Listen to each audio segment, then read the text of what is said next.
உங்க யாருக்காவது ஆயக்கலை 64 என்னங்கிறது தெரியுமா? தெரியாது. அதுக்கு முன்னாடி இப்பதான் புதுசா பாக்குறேன்னா தமிழை பற்றி நாம் அறியாத பல செய்திகளை பகிர்ந்துட்டு இருக்கக்கூடிய என்ன ஒரு ஃபாலோ பண்ணி வச்சுங்க. எழுத்திலக்கணம், எழுத்தாற்றல், கணிதவியல், மறைநூல், தொன்மம், இலக்கணவியல், நயநூல், கணியக்கலை, அறத்துப்பால், ஓகக்கலை, மந்திரக்கலை, நிமித்தக்கலை, கம்மியக்கலை, மருத்துவக்கலை, உருப்பமைவு, மரவனப்பு, வனப்பு, அணியியல், இனிது மொழிதல், நாடகக்கலை, ஆடற்கலை, ஒளிநுட்ப அறிவு, யாழியல், குழலிசை, மத்தர நூல், தாளையியல், வில்லாற்றல், பொன்னோட்டம், தேர்பயிற்சி, யானையேற்றம், குதிரையேற்றம், மணிநோட்டம், மண்ணியல், போர்ப்பயிற்சி, கைகலப்பு, கவிர்ச்சியல், ஓட்டுகை, நட்பு பிரிக்கை, மயக்குக்கலை, புணருங்கலை, வசியக்கலை, இதழியக்கலை, இன்னிசை பயிற்சி, பிற உயிர் மொழி, நாடி பயிற்சி, மகிழுத்தம், கலுழம், இழப்பரிகை, மறைத்ததை அறிதல், வான் புகுதல், வான் செல்லை, கூடுவிட்டு கூடு பாய்தல், தன்னுரு கரத்தல், மாயம், பெருமாயம், அழற்கட்டு, நீர்க்கட்டு, வழிக்கட்டு, கண்கட்டு, நாவுக்கட்டு, விந்துக்கட்டு, புதையற்கட்டு, வாட்கட்டு, சூனியம் அப்படின்னு 64 கலைகளை வகைப்படுத்துது நம்ம தமிழ் மொழி.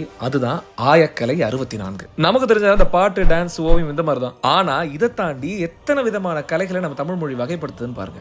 இந்த காணொலியை கண்டிப்பா உங்க நண்பர்களுக்கு பகிருங்க. தமிழை சொல்லிக் கொடுங்க.